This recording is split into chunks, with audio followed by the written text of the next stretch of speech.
আরজিকর কাণ্ডের আবহের মধ্যেই এবারে ফার্মাসি কলেজের হোস্টেল থেকে উদ্ধার হলো মালদার এক ফার্মাসি ছাত্রের মৃতদেহ। ঘটনায় তোলপাড় বিভিন্ন মহলে। ওই ছাত্রকে খুন করা হয়েছে বলে দাবি পরিবারের। ঘটনা মুর্শিদাবাদ জেলার রঘুনাথগঞ্জ থানা এলাকার Zakir Hossain institute of pharmacy কলেজে হোস্টেলে। জানা গিয়েছে নিহত ছাত্রের নাম তৌহিদ করিম, বয়স 20 বছর। তিনি প্রথম বর্ষের ফার্মাসির ছাত্র ছিলেন। চলতি মাসের 13 তারিখ রাত্রে ওই কলেজের হোস্টেল থেকে উদ্ধার হয় তৌহিদের নিথর দেহ।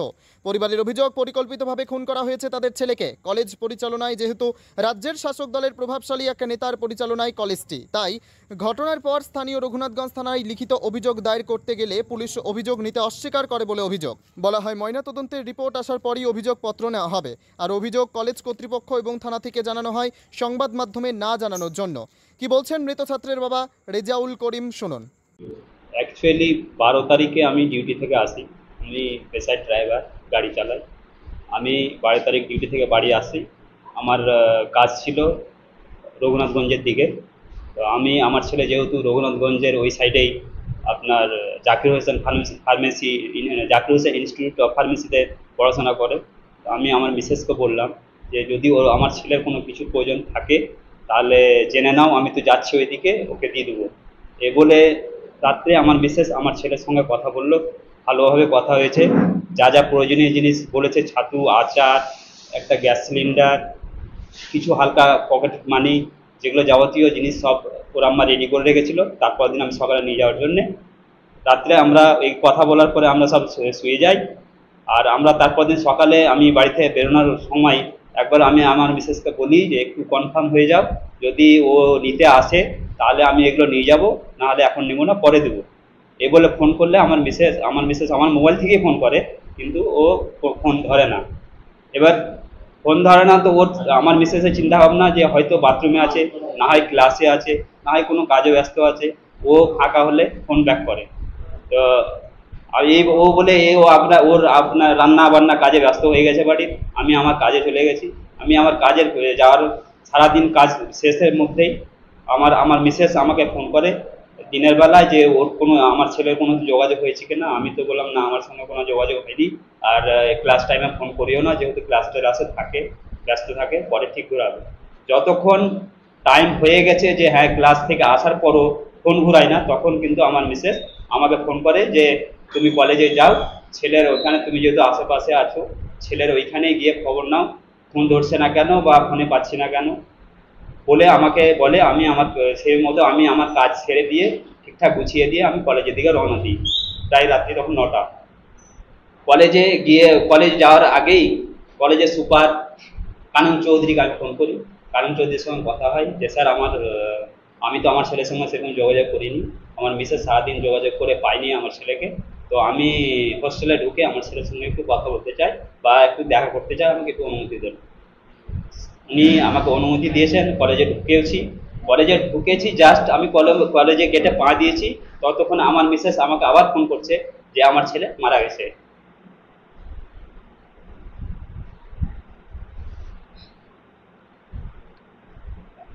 আমার ছোট ছেলে আমাকে ওই নাম্বারটা দেয়, যেই নাম্বারটা রুমমেটের নাম্বার। ওই নাম্বার থেকে আমি আবার কথা বলতে বলতে আমি হোস্টেলে অবধি পৌঁছাই। হোস্টেলে গিয়ে আমি বলি যে বাবা আমি তো চিনতে পারবো না, তুমি আমাকে নিচে এসে নিয়ে যাও। যেহেতু 3 তলায় কোথায় আছে আমি অত খোঁজার সময়ও নাই। যখন তুমি একটা দুর্ঘটনা খবর বলছো, তখন যত তাড়াতাড়ি হয় আমাকে উপরে নিয়ে যাবে। উপরে নিয়ে গিয়ে দেখি আমার ছেলে যে রুমে থাকে সে রুমে মেঝে শোয়ানো আছে মৃত্যু অবস্থায়। তার মানে হোস্টেলের সুপারের সাথে আপনার কথা হয়েছে? হ্যাঁ, কানন চৌধুরীর সঙ্গে আমার কথা হয়েছে। হোস্টেল সুপার তিনি? হ্যাঁ। অথচ তিনি আপনাকে কিচ্ছু বলেন? আমাকে কোনো ইনফরমেশন আগে থেকে দেয়নি। অথচ আপনি গিয়ে কি দেখলেন? আমি দেখলাম যে ঘরে থাকে আমার ছেলে, আরো 2টো রুমমেট ছিল। মানে যেহেতু 3 জনের রুম, আমার ছেলে নিচে আপনার শুয়ে রেখেছে মেঝেতে, আর 2টা ছেলে আমার পাশে ছিল। তখন ওর গায়ে আঘাতের চিহ্ন ছিল? আঘাতের চিহ্ন ছিল। ডান আপনার বাম চোখে এখানে রক্ত জমে আছে, আর আপনার পায়ে প্রচন্ড 2-3 জায়গায় চোট দেখেছি এগুলো। আর আমি যাওয়ার প্রায় 10 মিনিটের মধ্যে পুলিশ প্রশাসন আসে। জানি না ইনফরমেশন কোথা থেকে পেয়েছে, বা হোস্টেল সুপার হয়তো আমাকে দিয়েছে থানা ইনফরমেশন। মানে পুলিশকে দিয়েছে, আপনাকে দেয়নি? না, আমার কাছে কোনো খবর ততক্ষণ আমি নিজে গিয়ে খবর পেলাম যতক্ষণ আমি পৌঁছে গেছি। মানে আপনি- কিন্তু আমি পৌঁছে গেছি, আমার কাছে আমার ফ্যামিলির কাছে কোনো খবর নাই, কিন্তু থানায় খবর অলরেডি আগে হয়ে গেছে।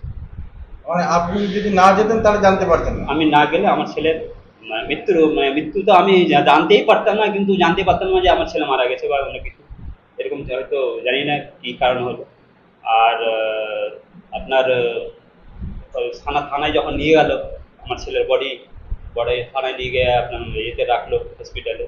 আমার আত্মীয় স্বজন সবাই গেল, আত্মীয় স্বজন গিয়ে আপনার হসপিটালে সবাই দেখলো চারিদিকে। আমার তো তখন মাথার কোনো কাজই করছে না, আমার শরীরও কাজ করছে না, মাথা করছিল। ওরা সবাই ঘুরে ঘাড়ে দেখে কিছু ছবি তুলে, তাতে আপনার ছবি তোলার পরে আমরা আবার সবাই মিলে হোস্টেলে যাই রাত্রে, তখন প্রায় 1টা থেকে 1:30। হোস্টেলে গিয়ে সবাইকে একসঙ্গে করে আপনার কথোপকথন হওয়ার পরে সব যা আমার লোকজন আত্মীয় স্বজন যা জিজ্ঞাসা করে সব জানে। ওখান থেকে আমরা রওনা দিকে থানা যাই। আমরা প্রথমে তো থানায় জিডিটা করি, এই চিন্তা ভাবনা নিয়ে আমরা সবাই গেছিলাম। প্রায় আমার গ্রাম থেকে প্রায় 50-60 জন গেছিল। গিয়ে ওইখানে থানায় যাওয়ার পরে আমাদের 3 থেকে 5 জনের মতন ভিতরে ঢুকছিল, বাকি সব বাইরেই ছিল।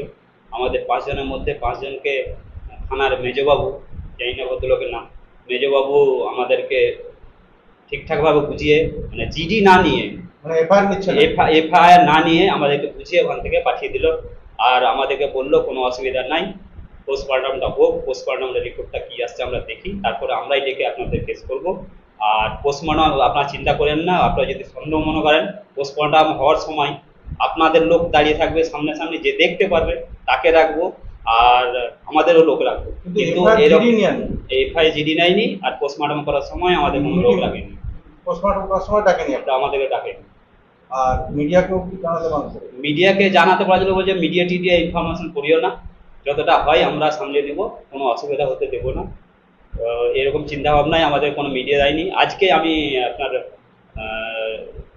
থানার এসআই শাহজাহান শেখ, ওনাকে আমি ফোন করলাম যে দাদা স্যার, আমার আপনার পোস্টমর্টম রিপোর্টটা আমাকে দিলে ভালো হতো, তাহলে আমি আগে বাড়তে পারবো, বা আমি কিছু স্টেপ, যেহেতু আপনারা কোনো জিডি নেননি, আমি তো কিছুই এখন ধোঁয়াশায় পড়ে আছি, আমার ছেলের মানে কি হলো না হলো আমি তো কোনো কিছুই বুঝতে পারছি না।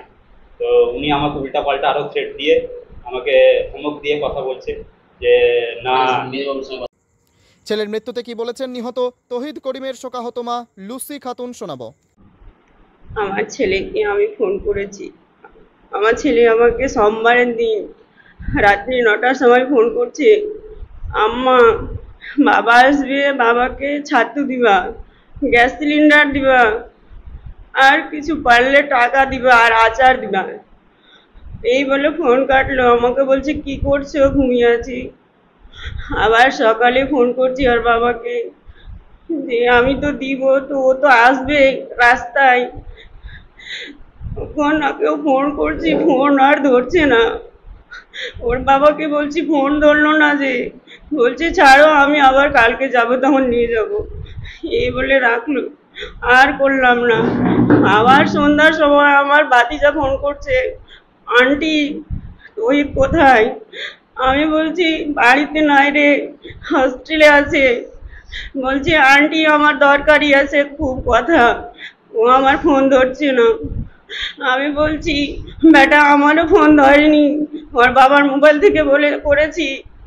এমন হয় না কোনো দিন ওর বাবার ফোনের উত্তর দেয় না, তবু ওর বাবার ফোন ধরেনি।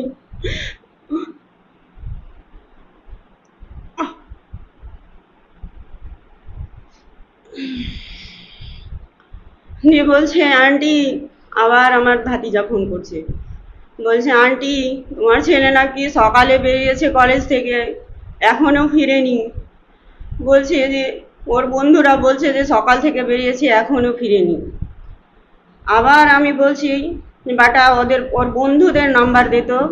একটা ওর বন্ধু নাম্বার দিল, দিয়ে বলছে আপনার ছেলে কোথায় যায়, কি করে না করে আপনি জানেন না? বলছি না বাবা, আমাকে কেউ কোনোদিন আমার ছেলে কিছু বলেনি। আমার ছেলেকে ফোন করলে বলে যে আমি ক্লাসে আছি বা রুমে আছি, কোনোদিন কিছু বলেনি। আমার ছেলে ওরকম হতেই পারে না যে কলেজের বাইরে যায়। আমাকে রেগে রেগেই বলছে কথাটা। আমি আবার ফোনটা কেটে দিলাম। বাবা আসলে আমাকে একটু জানাইও যে যেন তোরা আমাকে ফোন করিস। এই বলে আবার 5 মিনিট 10 মিনিট পর ফোন করছি, তখন বলছে জি এখন সবাইকে ফোন করা হয়ে গেছে, সবাই বলছে যে আমাদের কাছে নেই, একজনেরই শুধু সুযোগ, ও বলে ওর সাথে কন্ট্যাক্ট হয়নি। তখন বললাম আমি যে আসলে কিছুক্ষণ পরেই আর বাবা বলছি যে ওর বাবা যাচ্ছে, তোমরা একটু খোঁজাখুঁজি করো। কিছুক্ষণ পরেই ফোন আসছে যে আপনার ছেলে সুসাইড করেছে নাই দুনিয়াতে। এটা কোথায় ফোন করেছিলেন? কলেজে? কলেজে, কলেজের ওর বন্ধুকে বলেছে, তহিদের বন্ধুকে, রুমমেট, রুমমেটকে বলেছে। কি বলেছে? বলছে যে তহিদ সকাল থেকে নেই। তো দেখছি আমরা খোঁজাখুঁজি করে, আমি এখন চুল কাটতে এসেছি। সকাল থেকে হোস্টেলে নেই তাই বলছে? হ্যাঁ তাই বলছে যে নেই। হ্যাঁ। আমি বলছি যে ও আমাকে বলছে যে আপনার ছেলে কোথায় যায় কি করে না করে জানেন না। আমি বলছি আমার ছেলে ওরকম নয়, কোনদিন বলেনি যে আমি কোথায় যাই কি যাই। আমি ফোন করে জিজ্ঞেস করলি পড়াশোনা কেমন হয়, ভালো হয়, কি করছিস, রুমে আছি, বা ক্লাসের সময় ফোন ধরে না, রাত্রেই বেশিরভাগ ফোন করে। তারপর তার কয়েক মিনিটের মধ্যেই ফোন করে জানাচ্ছে? তার কয়েক মিনিট পর আমাকে বলছে যে 10টার সময় আপনাকে জানাচ্ছি। 10টা থেকে কোন কথা, 2 মিনিটও হয়নি বলছে যে আপনার ছেলে নাই দুনিয়াতে আর। তো আপনারা কি মনে করছেন, এটা সুইসাইড করেছে? সুসাইড করেনি, ওরা মেরে ফেলেছে। ফোন করেছে? ফোন করেছে। আমার ছেলে ওই ধরনের ছেলে নাই, আমার ছেলে খুব সুন্দর ছেলে, আমার কথা মতো চলে, ওর বাবার কথা মতো চলে, যেটা বলবো সেটাই শুনে। কোনদিন ভাবিনি যে আমার ছেলে সুসাইড করতে পারে। দেহ দেখতে দিচ্ছিল না? না, ওর বাবাকে দেখতে ঘরটাতে ঢুকতেই দেয়নি, যে কোন জায়গাটাতে ফাঁসি লেগেছে বলছে তো দেখতে তো দিবে। আর ঝুলান্ত দিয়ে ওকে নামাইতে গিয়ে বলেছে আমি যাব আমার ছেলেকে দেখতে, আমি নামাবো, ওর বাবা নামাবে, ও কেনে নামাবে। কারা করেছে অনুমান করছেন? ওই রুমমেট করেছে। মানে ওখানে কলেজেই খুন হয়েছে? কলেজেই হয়েছে, হোস্টেলের মধ্যে? হোস্টেলের মধ্যে 3 তলার উপরে হয়েছে। ওকে ওখানেই খুন করা হয়েছে? ওখানেই খুন করা মানে হয়েছে। কলেজের সবাই জানে? তার মানে জানি, বলছেন না? সবাই জানি। ওর গায়ে তো চোট আছে, আঘাতের চিহ্ন আছে তো? পায়ে মেরেছে, চোখের কোনায় মেরেছে। চোখ দিয়ে রক্ত বেরিয়েছে? বের হয়েছে। কোথা থেকে? চোখ থেকে, পায়ে থেকে, বাম চোখ থেকে। বিভিন্ন জায়গায় মেরেছিল? পায়ে মেরেছে। তো ওকে ওকে মানে দেহটা দেখতে দিচ্ছিল না বাবাকে, তাই? না, দেখতে দিচ্ছিল না। অনেকক্ষণ দাঁড় করিয়ে রেখেছিল? অনেকক্ষণ দাঁড় করা কি, মানে ঢুকতে দেয়নি? তাড়াতাড়ি করে বের করে দিল তো স্কুল থেকে, কলেজ থেকে। আপনারা থানায় জানিয়েছিলেন? থানাতে কিছু? থানাতে জানিয়েছে, থানায় এফআইআর নাইনি। কি বলছে? বলছে পোস্টমর্টমের পর নিব। তারপরে কি মিডিয়াকেও জানাতে বারণ করছে নাকি? ওরাকেও জানাতে মানা করেছে। কি বলেছে? না, ওরাকে জানাতে হবে না। তাদেরকে? মিডিয়ারা। মিডিয়াকেও জানাতে বারণ করছে? হ্যাঁ। আর এফআইআর নিচ্ছে না? এফআইআর নিচ্ছে না। মিডিয়াকে কে জানতে বারণ করছে? পুলিশ? কলেজ কর্তৃপক্ষ। কলেজ কর্তৃপক্ষ? পুলিশও বলেছে? পুলিশও বলেছে। হ্যাঁ? পুলিশও বলেছে। কোন থানা? কোন? হ্যাঁ? রঘুনাথগঞ্জ থানা? কি নাম আপনার? আমার নাম লুসি খাতুন। স্থানীয় সূত্রে জানা গিয়েছে মালদা জেলার ইংরেজবাজার থানার যদুপুর 1 নম্বর গ্রাম পঞ্চায়েতের কমলাবাড়ি এলাকার বাসিন্দা ছিলেন তহিদ করিম। মেধাবী ছাত্র বলে পরিচিত ছিল তহিদ করিম। তার মৃত্যু কোনোভাবেই মেনে নিতে পারছেন না তারা। এলাকার মানুষজনের দাবি, পুলিশ প্রশাসন কোনো ব্যবস্থা না নিলে আরজি করের ঘটনার মতো আমরাও গ্রামবাসীরা রাস্তায় নেমে আন্দোলন করব। আরজি কর কাণ্ডে উত্তপ্ত পরিস্থিতির মধ্যে গ্রামবাসীর এমন হুঁশিয়ারিতে সিঁদুরে মেঘ দেখছেন অনেকেই। পরিস্থিতি এখন কোন দিকে যায় সেদিকেই নজর বিভিন্ন মহলের মানুষজনের। কলেজ কিভাবে জাকির নায়েক? কলেজ হচ্ছে আপনার Zakir Hossain institute of pharmacy college, যেখানে আমার ভাইপো যিনি হত্যা হয়েছেন তহিদ করিম ওখানে পড়াশোনা করতো। বিগত 1 বছর হলো, মোটামুটি 10 থেকে 11 মাস। ফার্স্ট ইয়ার শেষ হয়ে মোটামুটি আপনার সামনে সেপ্টেম্বর মাসে পরীক্ষা ছিল ফাইনাল। যা হোক, পরীক্ষাটা দেওয়া হলো না। তো কলেজে যা হলো সেগুলো তো শুনলেন মোটামুটি। আমি যখন যাই প্রত্যক্ষ যেটা দেখি, আমরা তো রাত্রি ধরেন পৌঁছানোর পর হসপিটালে দেখেছিলাম লাশ, পরে আমরা গেছিলাম কলেজের মধ্যে, তো যা কলেজে আমাদের কিন্তু যে ঘরে এটা হয় সেই ঘরে আমাদেরকে প্রবেশ করতে দেওয়া হয়নি, ওটা বলে দেওয়া হচ্ছে পুলিশে নাকি ওটা নিষিদ্ধ করে দিয়েছে ইত্যাদি ইত্যাদি ব্যাপার। কিন্তু দাদা যেহেতু গেছিল ছেলের বাবা ওখানে, ছেলের বাবার প্রত্যক্ষদর্শী যেটা দেখেছে গামছাতে বলা হয়েছে যে ফাঁসি ঝোলানো হয়েছিল, কিন্তু যা দেখলাম মেঝে থেকে দাদা যেটা বলছে চৌকি থেকে চৌকির ওপরে চেয়ার লাগিয়ে ওরা বলেছে নাকি যে ফ্যানের স্ট্যান্ডের সঙ্গে গামছাতে ফাঁসি ঝোলানো হয়েছে বা নিজে আত্মহত্যা করেছে, ওদের যেটা দাবি। আমরা মানতে পারছি না এই দাবিটা, কারণটা হচ্ছে চৌকির ওপর চেয়ার থেকে যেটা ডিস্টেন্স, ও জীবনে হাত পাবে না সেখানে, আর একটা গামছাতে জীবনে বাঁধার পর ফাঁসিও ঝোলানো যাবে না, এটা কখনোই মানা যায় না। বিভিন্ন কারণে বোঝা যাচ্ছে ছেলেদের কথাবার্তাতে অমিল থেকেও বোঝা যাচ্ছে, ওরাও ওদের সঙ্গে আমরা কথা বলেছি, ওদের কথাতে যা বোঝা যাচ্ছে পাবলিক কলেজ, দেখেন সরকারি কলেজ পাবলিক কলেজের অনেক পার্থক্য থাকে। আমরা ছেলেকে প্রতিষ্ঠিত হওয়ার জন্য অনেক টাকা দিয়ে ভর্তি করেছি সেখানে, সেই কলেজে একটু নিজস্ব রুলস থাকা দরকার, কিন্তু সরকারি কলেজে থেকে আলাদা। মোটামুটি একটা স্টুডেন্ট সকাল থেকে নিখোঁজ, তার কোনো হোস্টেল সুপার বা কলেজের প্রিন্সিপালের কোনো কিন্তু ভ্রুক্ষেপ নেই, বা ওর ক্লাসমেটের কোনো ভ্রুক্ষেপ নেই। যে ছেলেটা নাকি বলে গেছে, দুজন যে ওর রুমমেট ছিল তারা বলেছে দুজন, ও নাকি ওদেরকে ঘুমন্ত অবস্থায় বলে গেছে যে আমি আসছি তোমরা থাকো, তারপর থেকে কিন্তু নিখোঁজ বলছে ওরা। কিন্তু ওরা বলছে যে কলেজের বাইরে সিসিটিভি ফুটেজ আছে, বা ছাত্র বা স্টুডেন্ট যে বাইরে বেরোবে তো ওকে সিগনেচার করে বেরোতে হয়, কোনো সিগনেচার হয়নি, সিসিটিভি ফুটেজে পায়নি, তা সত্ত্বেও ছেলের কিন্তু কোনো খোঁজ খবর করা হয়নি। এটা একটা বড় ভুল কলেজে, সবাই কিন্তু দোষী এখানে, কোনো খবর হয়নি। বাড়ি থেকে যখন ফোন যায় বা ছেলের যখন বাবা যায়, তারপরে মৃতদেহটাকে তার সামনে নিয়ে আসা হয়, তার আগে কোনো খোঁজ খবর ছিল না। এবং বিভিন্ন লক্ষণ দেখেও বোঝা যাচ্ছে যে এটা আত্মহত্যার ব্যাপার না, এটা নিশ্চয়ই মার্ডার হয়েছে। ওখানে কি কারণে হয়েছে সেটা আমরা জানতে পারিনি এখনো পর্যন্ত। আমরা চোট ছিল ডান পায়ে, বিশাল চোট ছিল একটা, বাঁ পায়ে দু জায়গায় দেখলাম ফুলে ফুলে ছিল, বাঁ চোখের এখানে ব্লাড জমেছিল, রক্ত বেরিয়েছিল। এবং ফাঁসির যে ব্যাপারটা, গলাটাও দেখে আমরা বুঝতে পারলাম, গামছা দিয়ে বা কোনো দড়ি দিয়ে যদি ফাঁসি লাগে, ওরা তো গামছার কথা বলছিল, তাহলে ফাঁসি যদি এখান থেকে ধরে তো এদিকটাতে চাপ পড়বে, গলার এই জায়গাটাতে চেপেছিল এক সাইড গভীরভাবে, এবং তার সঙ্গে ছিল কি এখান থেকে চামড়াটা ঝুলে এদিকে ছিল, গামছা যদি ওপর দিকে যায় চামড়াটা ওপর দিকে ভাববে, এই দিক থেকে নিচে নেমেছিল। সেটাও আমাদের কাছে বডির ছবি রয়েছে, আমাদের কাছে প্রত্যক্ষ এখনো বর্তমানে রয়েছে। সেটা আপনাদের কাছে এটাই আমাদের আবেদন, সঠিক তদন্ত করে যেন আমরা জানতে পারি। আর যদি আমার ভাইপো যদি হত্যা হয়ে থাকে তাহলে দোষীদের আমরা শাস্তি চাই। আমরা ধামাচাপা দেওয়ার কারণ সেরকমই ব্যাপার। আমরা তো রাত্রিবেলা সঙ্গে সঙ্গে রঘুনাথগঞ্জ থানাতে গিয়েছিলাম, 2টো থেকে 2:30, সঠিক টাইমটা মনে নেই, কিন্তু সেখানে আমাদের 50 জনের মধ্যে 5 জন প্রতিনিধিকে ভিতরে প্রবেশ করতে বলেছিল মেজো বাবুর সঙ্গে কথা বলা, কিন্তু কোনো মতে ওরা এফআইআর অ্যাকসেপ্ট করেনি। সেখান থেকে আমাদের ফেরত দেওয়া হয়েছিল, পোস্টমর্টম রিপোর্ট বেরোনোর পর বলা হয়েছিল ব্যবস্থা করা হবে, এখনো পর্যন্ত কোনো কিছু হয়নি। আর যে ওইখানে স্টুডেন্টদের 5 জনের সাথে কথা বলতে সবার ওরা যা বুঝতে পারলাম ওখানে টোটালটাকে এটা বুঝিয়ে গুছিয়ে বলে দেওয়া হয়েছিল, বাকি জনদেরকে বলে দেওয়া হয়েছিল সামনে যেন না আসে, 5 জনকে সামনে করে বলা হয়েছিল যারা রুমমেট, নাহলে তো ওদের উপরে এমনিতে সন্দেহ হবে যদি না থাকে, তো তাদেরকে বলতে দেওয়া হয়েছিল। তারা সেম কথা বলছে, ওই বলছে যে 6:30 থেকে 7টা বা 7টা থেকে 7:30টার মধ্যে ও বাইরে গেছে, তারপর আর প্রবেশ করেনি। কিন্তু আমাদের যেটা ধারণা, বডি দেখে যেটা বুঝতে পারলাম, রাত্রি 2টা থেকে 4টার মধ্যে এটা মার্ডার হয়েছে। ও 7টা 7:30 বলছে, সেটা আমরা মানতে পারছি না। বডির হসপিটালে পছন্দ করতে শুরু করে যায় দেহে, অনেক আগে এটা ঘটে গেছে, এটা হচ্ছে ব্যাপার। আর কোথায় ওরা যেটা বলছে সেটা কি ওদের রুমের মধ্যেই? ওরা রুম যে রুমটা ভাইপোর বেডরুম, তার পাশের রুমের কথা বলা হয়েছে যে সেখানে হয়েছিল, কিন্তু দেহ আমরা ফাঁসি ঝোলা অবস্থা দেখতে পাইনি, বা আমাদের কেউ দাদা যে গিয়েছে বা ছেলের বাবা যে গিয়েছে যে দেখবে সেটাও দেখতে পাইনি। ওরা নামিয়ে নিয়েছে, ওর যেটা বেডরুম সেখানে শুয়ে রাখা হয়েছিল। পাশের ঘরটা কার?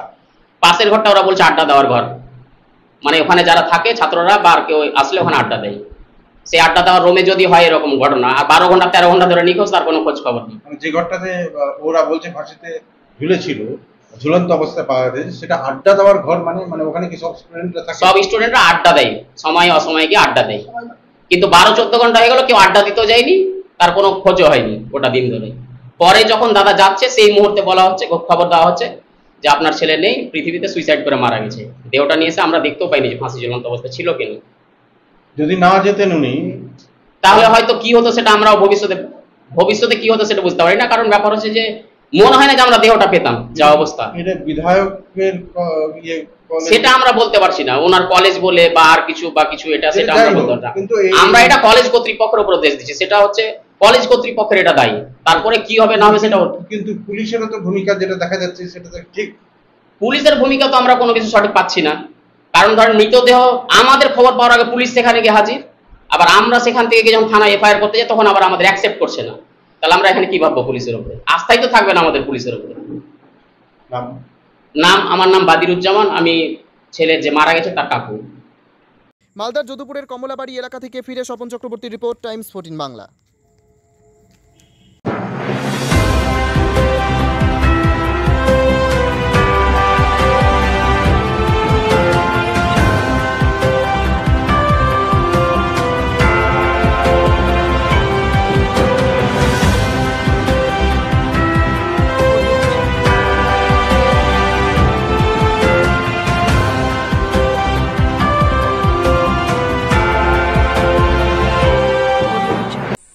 আন্তর্জাতিক মানের চিকিৎসা এখন ইটাহারে। 2 দিনাজপুরের মানুষকে আর মালদা, শিলিগুড়ি কিংবা কলকাতায় ছুটতে হবে না।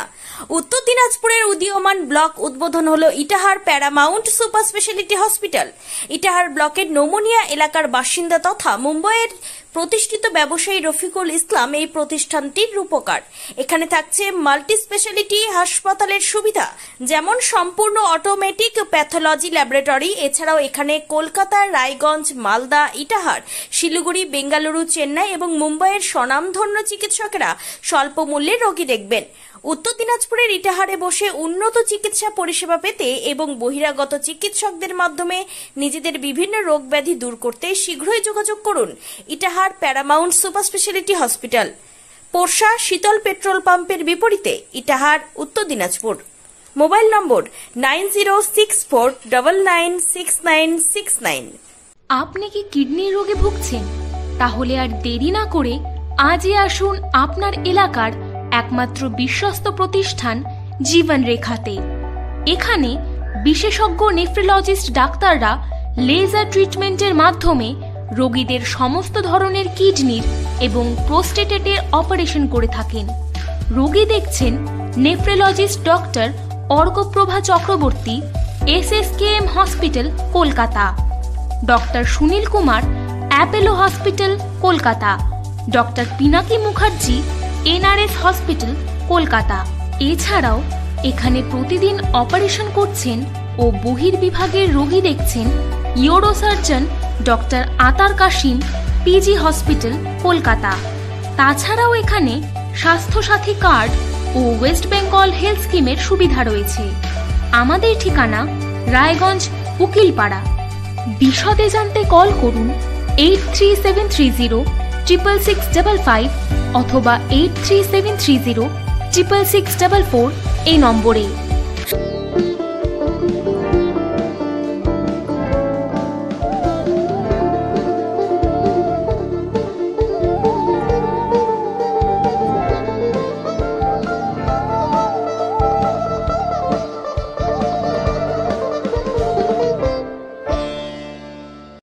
আপনি কি চাকরি পরীক্ষার্থী?